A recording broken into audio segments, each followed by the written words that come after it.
سيداتي سادتي، سلام عليكم مع رحمة الله. سأحدثكم اليوم عن السفيرة سميرة. أمام ميكروفون إذاعي مغربي أخذت الكلمة السيدة سميرة سطايل سفيرتنا بباريس، وقد تناقلت كلمتها شبكات التواصل الاجتماعي بسعار مخيف وغضب مخيف، حتى أن أحد النشطاء تساءل: هل هو تصريح انفرادي أم هي الدولة المغربية تطوح بعمامتها العربية وتستبدلها بكاسكيطة وربما شاشية خدمة لأغراض ما؟ الدولة المغربية ليست عربية وجذورنا بربرية. إننا ماشي دولة عربية، نقولها et je l'assume. احنا دولة Nous sommes un pays maghrébin.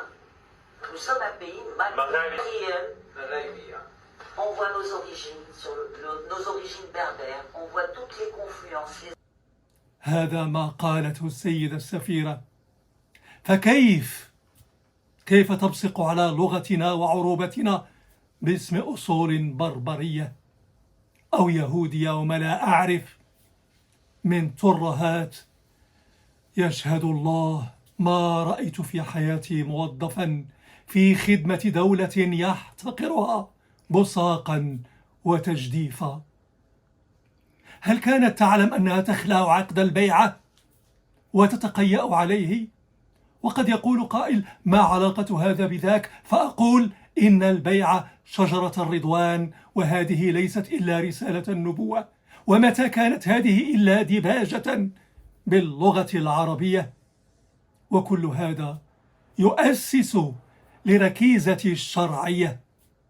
والقول بأن الدولة المغربية ليست عربية هو دعوة لانقلاب يتم قبلا بتجريد إمارة المؤمنين من شرعيتها.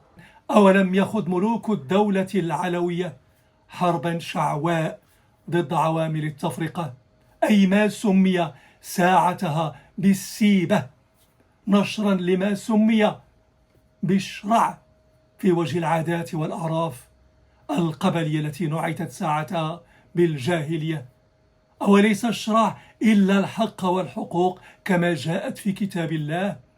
أولسنا هنا في إمبراطورية اللغة العربية، أي الإيالة الشريفة كما سميت تاريخيا؟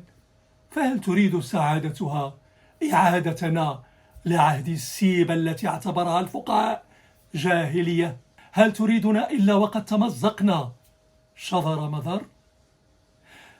هذه المرأة مفرنسة حتى النخاع، وهذا حظ وأي حظ، لكن ما قيمته في غياب الإنسية الديمقراطية الفرنسية وقد تفتحت على التراث الوطني؟ ما قيمته إن كان إلا بصاقا استعماريا على كل ما يشتم منه حضارة العرب؟ أولسنا هنا تخبطا في مستنقع التخلف الفرنكوفوني العنصري المقيت؟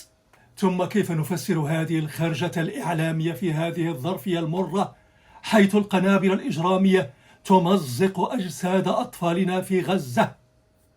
فهل تريدنا قطع العلاقة مع المسجد الأقصى؟ أن نستبدل القرآن بالتوراة أو الإنجيل حتى ترضى علينا اليهود والنصارى؟ وكيف لا وقد اتبعنا ملتهم؟ تقول: نحن دولة مغربية ومغاربية لا عربية.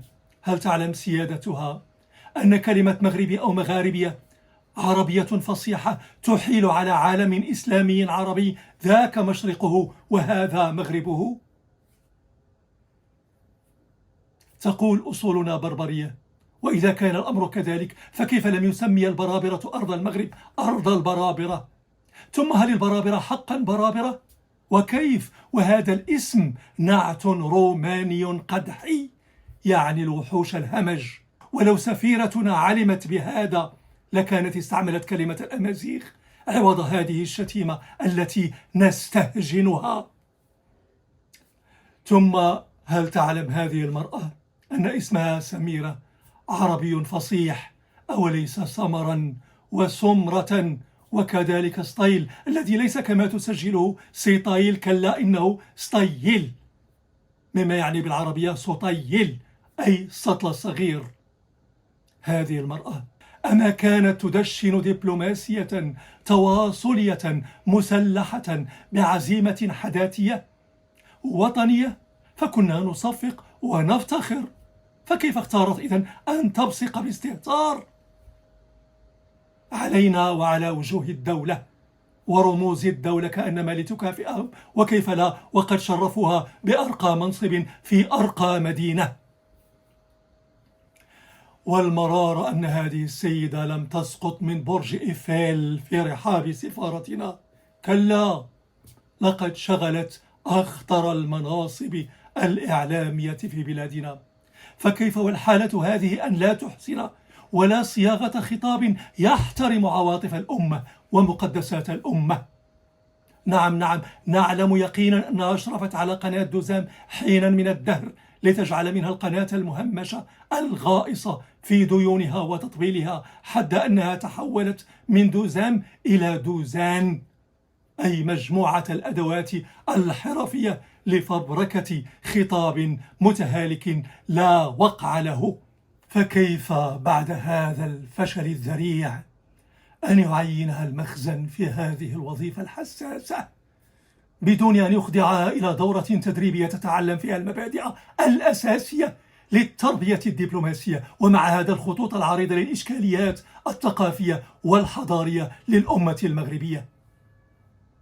لو حصل هذا لأدركت أن ما تفوهت به ليس إلا ترديدا ببغاويا لما قاله بالأمس ضهاقنة الاستعمار الذين روجوا لنفس الترهات ادعاء بأن البرابرة أصل المغرب وسكانه الشرعيون، أما العرب فإنهم دخلاء خسيسون غشاشون وأنهم أبناء 60 كلب.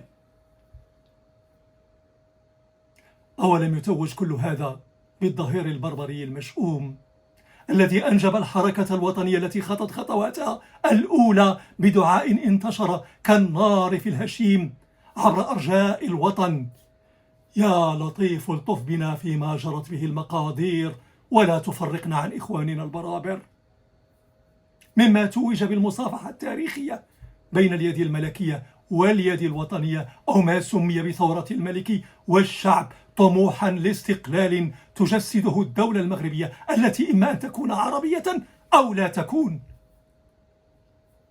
هذه الدولة التي تنكرها سعادتها لا أعرف وقاحة أم جهلا أم احتقارا أم ربما ركوعا مخجلا أمام قوى تريدنا مفرنسون أذلة، أمام ثقافة عربية تريدنا أعزة. كيف تخوض في موضوع ليس لها؟ أم أنها ترى نفسها قبرة معمر خلالها الجو فتبيض وتصفر؟